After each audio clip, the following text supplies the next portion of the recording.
Updated November 10, 2017 161,007. The Chinese described Donald Trump's visit as state plus, and it was one of the best welcomes a United States president had received in recent decades, complete with brass bands, enthusiastic children bearing American flags, and a 21-gun salute.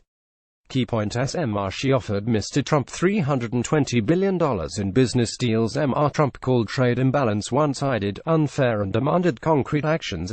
She reiterated China's position negotiation is only way to resolve North Korea crisis. At the Great Hall of the People in Tiananmen Square, where the talks took place, it was praise all round. Mr. Trump constantly referred to President Xi Jinping as a great friend, and the Chinese people should be proud to have him as the leader.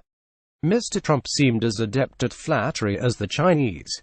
But despite all the warm words and talk of a growing bromance between the world's most powerful men, there was no real progress on the key issues of America's massive trade imbalance or how to stop North Korea's nuclear program. Mr. Xi offered Mr. Trump a whopping $320 billion in business deals to placate Mr. Trump's anger about the trade deficit, which last year was $450 million. Mr. Trump took the deal, but he didn't take the bait, and in fact hit back hard. In front of Mr. Xi and his vast entourage, in blunt words and delivery, Mr. Trump said it was just a start and much more needed to be done. He called the trade imbalance one-sided and unfair and demanded concrete actions. Mr. Trump told the audience, "We must immediately address restrictive trade practices and restrictive markets if the two countries were to have a good future." He wanted measures put in place to protect American intellectual property rights as well. No breakthrough on North Korea trade imbalance. Trump was talking tough, but he didn't go all the way. He put the blame on previous U.S. administrations and didn't begrudge China for taking advantage of the situation. The disputes over the lack of free and fair trade American firms have been receiving in China has been going for decades, and Thursday was but just another episode.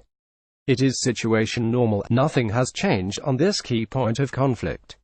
And the same for North Korea nuclear crisis. Despite all the fiery rhetoric from Mr. Trump and tensions over the past several months, there was no breakthrough, a new plan, the situation unchanged.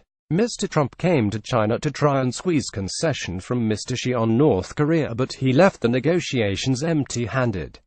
At the press conference after the meetings, Mr. Xi just reiterated China's position: negotiation and dialogue is the only way to solve the crisis, and China is fully implementing UN sanctions. And on North Korea, Mr. Trump needs action from Mr. Xi more than ever. A hard bargain has to be struck between the superpowers. Last week, the Pentagon handed down its official assessment to Mr. Trump, saying to rid North Korea of weapons of mass destruction, both nuclear and biological, a ground invasion was the only option. The U.S. Joint Chiefs of Staffs warned this would be a disaster with the potential loss of millions of lives at a cost of billions of dollars. They were clear in advising the U.S. president that a mixture of tough diplomacy and sanctions was the best option. China won't move on the issue until it feels its interests have been adhered to.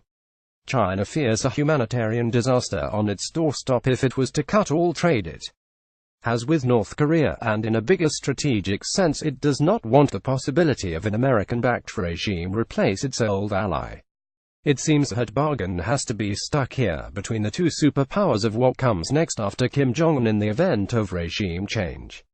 Interests from both sides have to be accommodated, but it's obvious from Thursday's outcome that Mr. Xi and Mr. Trump haven't gone there yet. Topics: world politics, government and politics, Donald Trump, unrest, conflict and war, trade, China, Asia, United States. First posted November 9, 2017 205,359.